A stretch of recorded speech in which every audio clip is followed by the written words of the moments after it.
I wish you bluebirds in the spring to hear your song, a song to sing, and then a kiss. More than this, I wish you love. Welcome to the Forgiveness Solution Podcast. I'm Reverend Misty Tyme. Thanks so much for joining me today. You can find the Forgiveness Solution Podcast on the Sacred Stories stream. We would just love it if you would subscribe. Also, I recommend that you pop on over to sacredstoriespublishing.com. What will you find there? Amazing sacred stories. Also, other podcasts just waiting for you to listen to. But today on the Forgiveness Solution Podcast, we're going to talk about apologies. Yep, those things that can be very difficult for us human beings to do. We don't like to apologize because our egos get in the way. We are wired to win. We are wired to be right. Why should we apologize? Well, besides the obvious, we are wrong, and wrong again. That's why we should apologize. We hurt somebody. That is the reason to apologize. Now, if you're apologizing just so that you can get the other person to apologize, nope, wrong attitude. You need to apologize without any expectations of the other person. Oh my gosh, that is so hard. Today, we're going to talk about what an effective apology looks like. Also, we're going to talk about when you're not sorry and what you want to do about that. Let's start off with identifying what an apology is. Well, according to the good old dictionary, an apology is being regretful and acknowledgement of an offense or a failure. Alrighty, so that's what the dictionary says. When do we apologize? Well, we apologize when we've done something to someone, either physically or emotionally, and we are sorry for it, and we realize that what we did was wrong, like we didn't make a good decision. Here's a newsflash. Everyone makes mistakes. I haven't met one human being yet that's perfect. That includes you. We need to apologize. So you make apologies for anything you did or did not do that hurt someone. Now, what do I mean by that? What you did could be, did you steal a car? Did you take a cookie? What did you do that you need to apologize for? Did you say something you shouldn't have said? Okay, you also apologize for something you didn't do. If you were supposed to call someone, if you were supposed to pick them up and you didn't do it, you should probably apologize for that. Ultimately, the guidelines were set out and you messed up. That's what an apology is meant for. To sincerely hang your head low, walk the line, and own your stuff. But many times when we go to apologize, we're really being very manipulative. We really would like an apology back. And if somebody doesn't apologize back, then we're even more angry. So an apology, first of all, does not contain a but. If somebody comes up to you and says, I'm really sorry, but I was having a bad day, doesn't that turn around and take away their apology? That's an excuse. And excuses are never an apology. Make sure that when you go to apologize, it is about you and what you have done to the other person. Be compassionate. Understand how they feel. Even if you do not agree with it, even if you wouldn't have felt that way if something had happened to you exactly the same way. They feel hurt. And if you care at all about the relationship, then you need to apologize. Most importantly, do not put a but in there. But I was having a bad day. But you made me mad. Oh, that's one of the worst ones. So most importantly, let's understand that a good apology is about what you have done to the other person. And that leads us right into step one. Step one of a 3-part good, effective apology. First of all, you need to tell the other person how you feel. I'm really sorry. I'm really remorseful. I had no idea I caused such pain, and I am deeply sorry. Something that acknowledges how you feel about the situation. And if you notice, there is no but in any of the sentences. Because we don't want to make an excuse for what happened. Later on, we'll talk about clarifying the situation, and that's fine. but never make an excuse for your bad behavior. All right, so first step is to really tell them what you feel. Really, if you're sorry and how sorry you are. Step 2 would be admit your mistake. Yep, admit it. Own it, hold it, say exactly what you did wrong. Most importantly, when you go in for an apology, make sure you're not doing it so that they will also apologize. All right, number 3, make the situation right. Well, that's also called making amends. And in the dictionary, you'll find that amends is an action. It's actually something that you should be doing. So amends is to compensate for a loss or an injury. So that could be financially, if you stole the car, or you broke something that you borrowed. Amends can also mean that if you have said or done something, that you need to clear that up. Not just with the person you're apologizing to, but maybe friends, family. You need to own what you did to everyone to make amends and fix a reputation. Hope that makes sense. We've talked about the fact that you need to, number 1, tell the other person how you feel, how sorry you are, and how remorseful you are. And number 2, you need to admit your mistake. Clearly admit it with no but involved. You need to make amends, right? You need to try to make it right. That is probably, I think, the most important, because then the person or people really understand that you are trying to make it better, that you really own a mistake. Again, we all make mistakes, and you're not perfect and I'm not perfect. And we do them intentionally and unintentionally. So make sure that you know how to make a good apology. And what can that really good apology do? Well, it can lead to reconciliation and forgiveness, and that is a beautiful thing. I've talked about a certain study before, and it's by the Fetzer Institute. This study was done with over 1,000 people over the age of 18. They surveyed 1,000 people to ask them about forgiveness, and apologies came up. Good news is that 67% of Americans agree that forgiveness is a really good idea. And it's a good idea in our home, in our personal lives, in our work life, and in society. So that's great news. They also found out that 60% of Americans believe that forgiving someone depends on the offender apologizing or making amends. Now that backs up what we already know in our hearts, that when someone is sincerely sorry and tries to make it right, it's much easier to forgive them. What happens if the person who is apologizing has been here before, many times, and you've lost trust? Now, I like to call this a lost trust apologizer. Why? Because they're going to say the right words and they're going to be heartfelt and meaningful, but you don't believe that they will truly change their ways or make amends. Why? Test of time. You've been here before. They've walked this road with you. You fully believe them, and now they're back in front of you again. Often, this happens with parents and children, especially during the teen years, or, unfortunately, a family member that's an addict. I really do believe that at the time they're standing in front of you, they have every intention of doing the right thing from that point forward, and they truly are sorry. Unfortunately, because of their own situation, their own journey, their own pain, they keep repeating the mistakes. So hard and so very, very sad. In that case, be a forgiver with a 10-foot pole.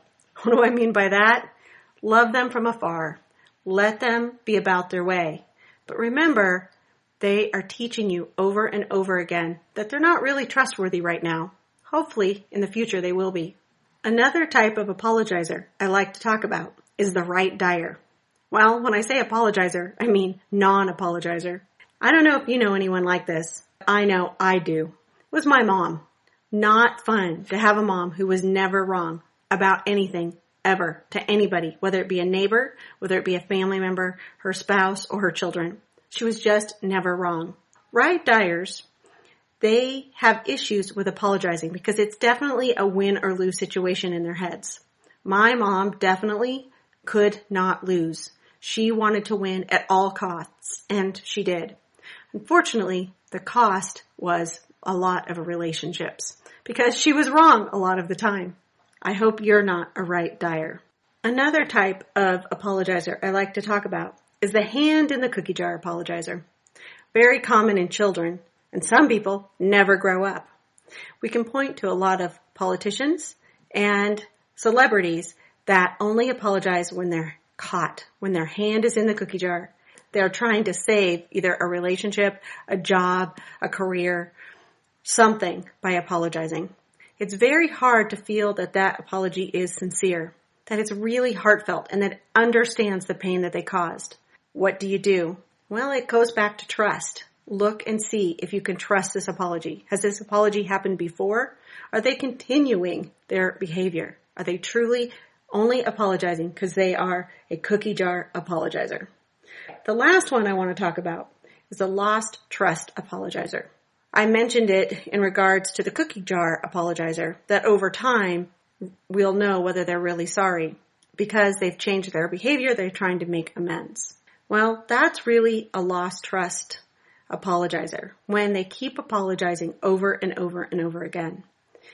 We might really believe them at the time they apologized the first time for the incident or the second time for the similar behavior. Are we really going to believe the apology 3, 4, 5 times later? Probably not.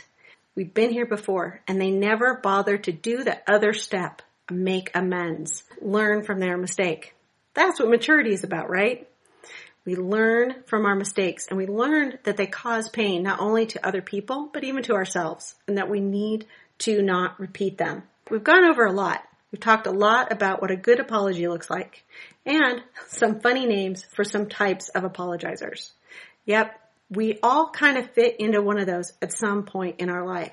Hopefully, with maturity, we realize that apologies can really rebuild relationships and bring in forgiveness. And when we bring in forgiveness, magic can happen. One of these places that magic is happening with an apology and some forgiveness is our prison system. I bet you didn't expect me to say that. There is a program called restorative justice. What is restorative justice? Restorative justice is a program that brings together both the offender and the victim. What does that do? It gives the offender and the victim an opportunity to talk directly to each other. It allows victims to express the full impact of the crime upon their lives and receive important answers that they have needed. And it also allows offenders to understand the real human impact of their behavior and take direct responsibility. Exciting that these type of programs are working. And then this type of program is not just working in the United States, it's working all over the world.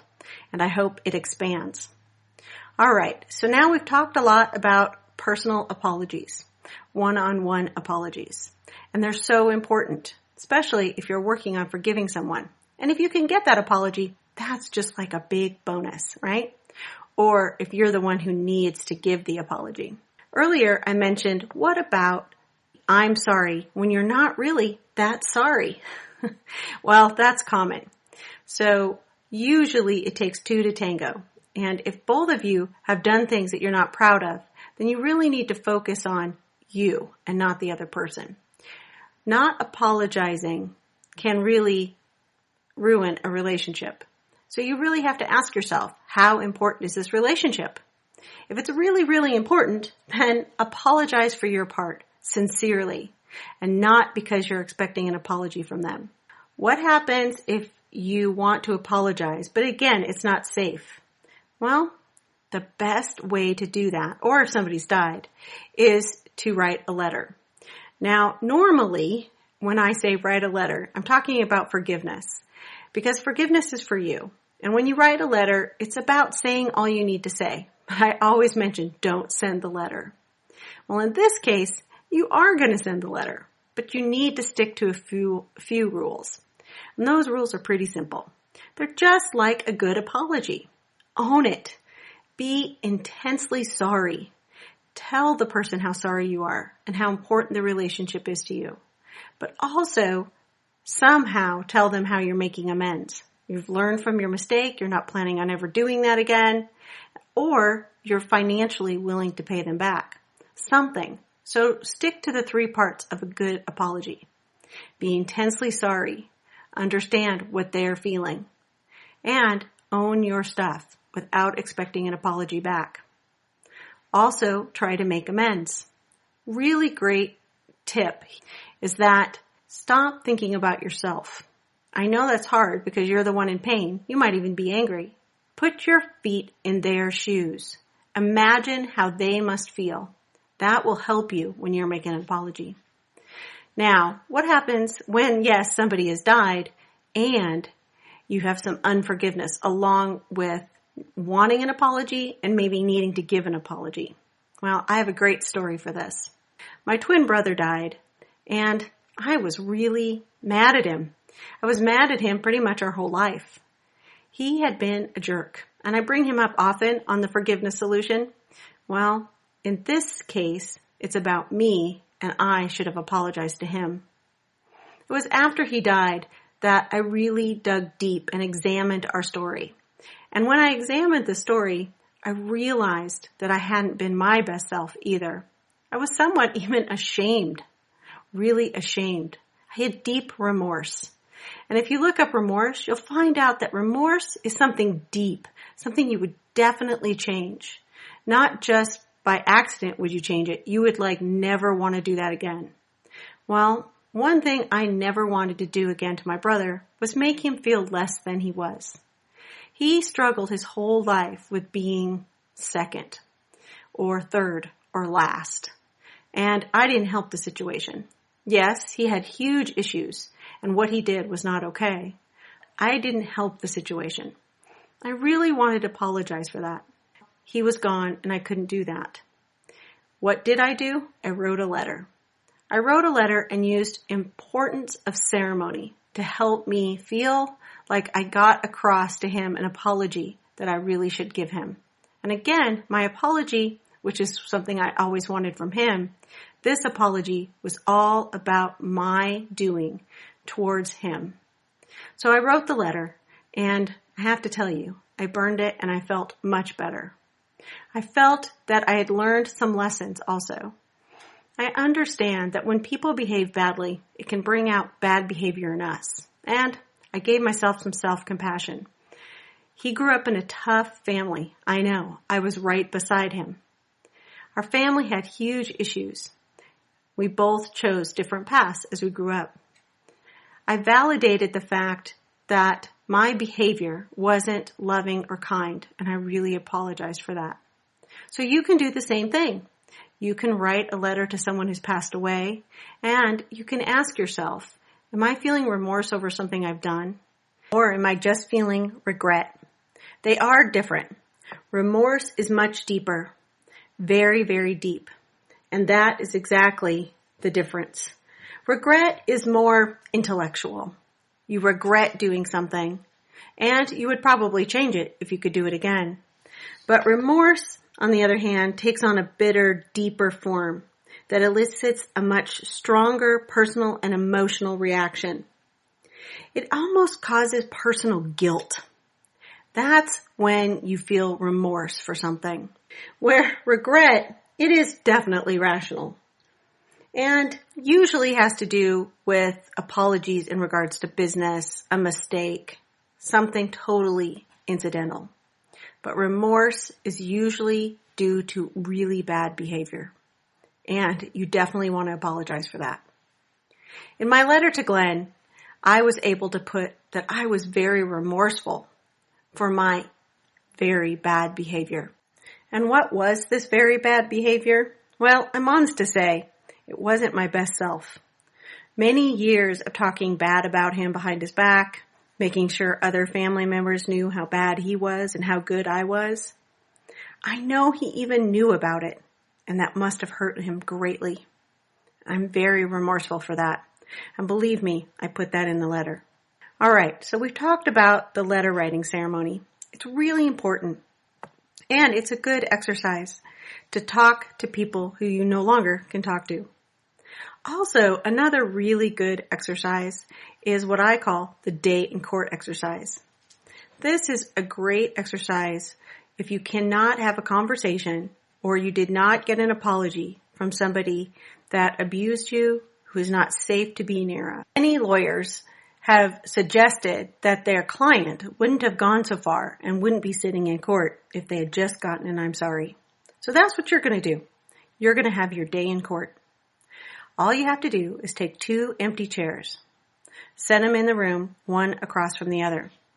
You go ahead and sit in one, and in the other chair, you're going to imagine, or heck, even put a picture of the person that you would love an apology from, or that you also need to apologize to. Now you get to have your day in court. Let that person know that their actions hurt you deeply, that what happened, was not fair and shouldn't have happened, and that you would love an apology. Even knowing that you aren't going to get it, just being able to vocalize the pain that you've been carrying and reliving the story ends your day in court so that you can get justice. All right, so that's the letter writing ceremony and the day in court ceremony, and I hope they're helpful. It is really difficult when somebody has hurt us and they're not safe and we can't ever even have a conversation with them about it. Or we know that the conversation wouldn't change anything. I know my mother, she was that right dire, having a conversation with her about what she had done and hoping for an apology. That wasn't going to happen. So I also learned real fast that life is okay without an apology. And you can forgive without an apology. That's pretty big because in our society, we want to be right. Our egos try to keep us safe by making sure that we feel like winners all the time. And our society doesn't help that either. Winners are celebrated and losers are not. But understand, giving an apology is for someone who is really strong. You are strong to admit that you weren't your best self, that your actions weren't something you would ever want to happen again. Or if you've made a really bad mistake and it was even purposeful, that you can learn from it and not repeat it. That way you become the trust apology person. People can trust you when you apologize, that you really are learning from that and you are not going to repeat it. Well, it's been fantastic to be with you today, and I thank you for listening in. Thank you for understanding that the power of forgiveness and apologies go hand in hand and are really, really important. I would love to hear from you. If you could get a hold of me at revmisty.com, that would be great. Pop over to my website. Also, you can email me at revmisty@outlook.com. Don't forget to follow me on Facebook and Instagram, all that social media. I'm also on Twitter. I would love to hear from you. I'd love to hear your forgiveness stories, maybe a really great apology that you've either given or received, even if that apology was not accepted, because that's something else that we really didn't talk about. You can apologize. It doesn't mean the other person has to accept it. And also, people can apologize to you. And you don't have to accept it either. It's all about choice. But remember that forgiveness is the link between love and healing. And an apology is right there in the middle with all of it. Well, I wish you all a blessed day. And again, thank you for tuning in on Sacred Stories podcasts. I wish you bluebirds in the spring to hear your song, a song to sing. And then a kiss, more than this, I wish you love.